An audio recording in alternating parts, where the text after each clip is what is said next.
sixth graders. I'm gonna go over a few math problems with you today. This was lesson 9's cool down.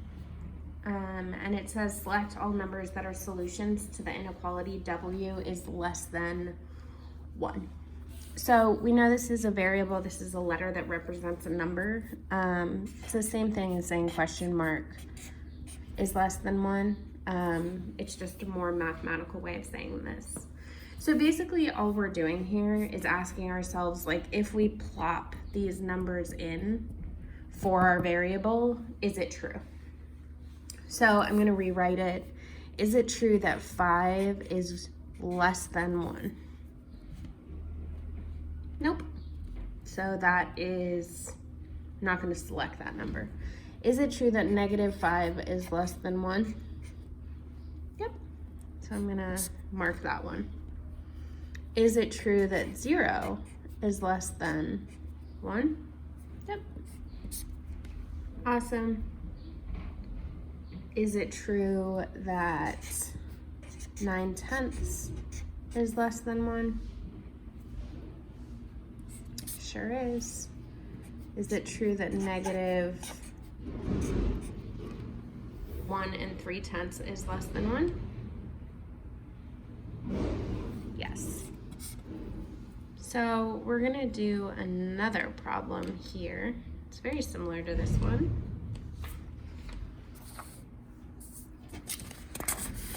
This is a problem you haven't seen before. Select all numbers that are solutions to the inequality x is greater than 2. So same thing, question mark is greater than 2. X is a variable, a letter that represents a number. So if I plot all of these where the question mark is, which of these will be true and which of them will be false? If you want to pause for a second and try this by yourself, that would be amazing. I'm going to go on now. So 1.7 is greater than 2. Is that true or false? That is false. So I'm not going to check my box. -5 is greater than 2. True or false? That is false, so I'm not going to check my box. I should probably cross these out so I don't get confused. 3 is greater than 2. Is that true or false? That is true. Oops. 2.4 is greater than 2. True or false?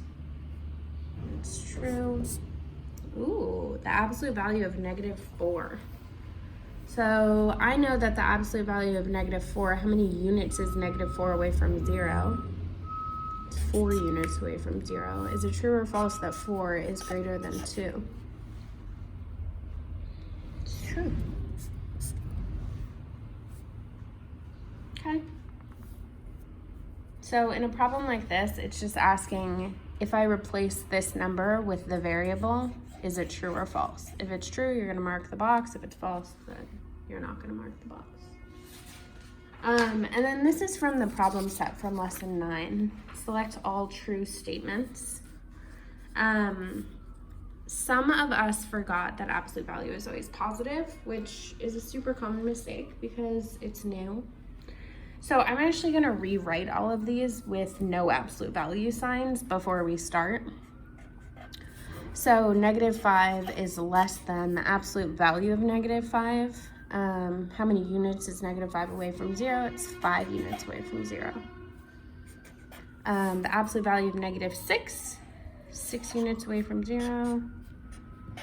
So if you see, I'm just rewriting these with no absolute value sign. So I'm solving the absolute value before I figure out if they're true or false. So the absolute value of -6 is 6. And then I'm just copying this part down. 4 is less than, absolute value of -7 is 7. Absolute value of -7 is 7 is less than the absolute value of -8 is 8. So now I can just go through here and see if these are true or false. Is it true or false that -5 is less than 5? That's true. is it true or false that 6 is less than -5? Well, this is a negative number, so that's for sure false. True or false that 6 is less than 3? That's false. True or false 4 is less than 7? That's true. 7 is less than 8. That's true. So I'm going to go back through. A is true, so I'm going to circle A. B is false, C is false, D is true, and E is true. So remember, when we're talking about absolute value is always positive because distance can never be negative. So if we're thinking about how many units away is -5 from 0, if we're thinking about a number line, -5 is 5 units away from 0, -6 is 6 units away from 0, -6, 6 units away from 0, -7, 7 units away from 0. But as we've talked about in previous videos, distance can never be negative, so absolute value is always positive.